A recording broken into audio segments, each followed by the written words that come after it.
Once upon a time, in a small American town surrounded by rolling fields and quiet streets, there lived an old woman.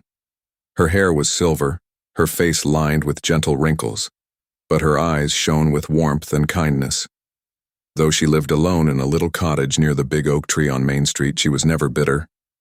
Her husband had passed away many years ago. She had no children of her own, yet her heart was always full of joy. Every morning she would sit outside on her porch or under the oak tree, waving to neighbors, blessing the children walking to school, and offering a smile that lifted everyone's spirit. Life in that town wasn't always easy. Some folks worked on farms, others at small shops, diners, or the local mill. When crops failed, when jobs were scarce, or when illness kept people home from work, many families struggled to get by. But no matter how hard things got, the old woman's smile always brought comfort. One day, a young mother named Rachel came to see her. Her eyes were red from crying, her voice shaky. "Ma'am," she said, "I don't know what to do. My husband went to the city to look for work, but he hasn't sent anything back yet. My kids are hungry.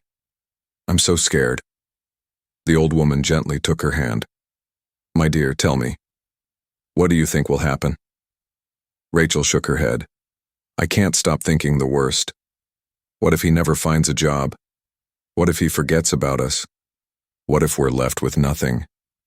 The old woman smiled softly and said, "When we fill our minds with fear, our hearts grow heavier. But when we hold on to hope, even in dark times, we find strength. And sometimes, that strength invites good things into our life." Rachel whispered, "But how can I stay positive when everything feels so hopeless?" The old woman leaned closer. "Let me tell you a story." She began. "There was once a man who had nothing, no money, no family, no job. He sat by the riverbank, crying in despair. An old woman walked by and asked, 'Why are you crying?' The man said, 'I have nothing. How could I ever be happy?' The woman smiled and said, 'Look around you. You have the river, flowing freely. You have the trees, full of life. You have the sun shining above you. If you only see what you don't have, you'll always feel empty. But if you notice what you do have, your heart will find peace.'"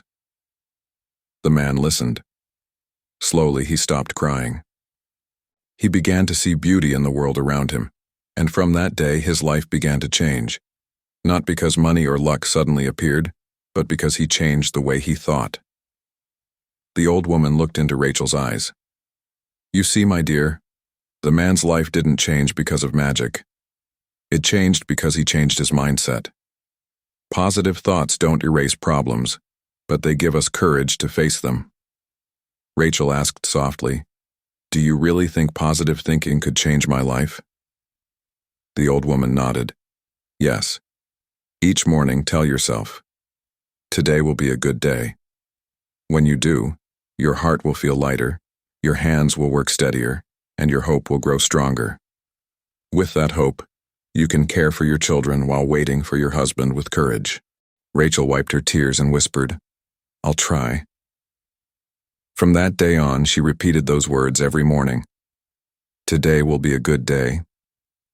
She worked hard, cared for her kids, and held on to faith.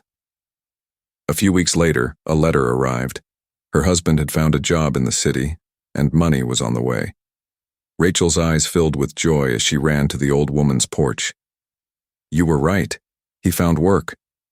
The old woman smiled and nodded.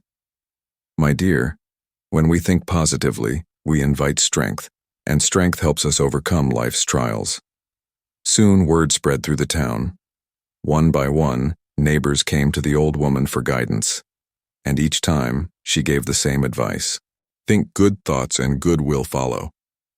And so the little town changed, not because struggles disappeared, but because people faced them with hopeful hearts, steady hands, and unshakable courage.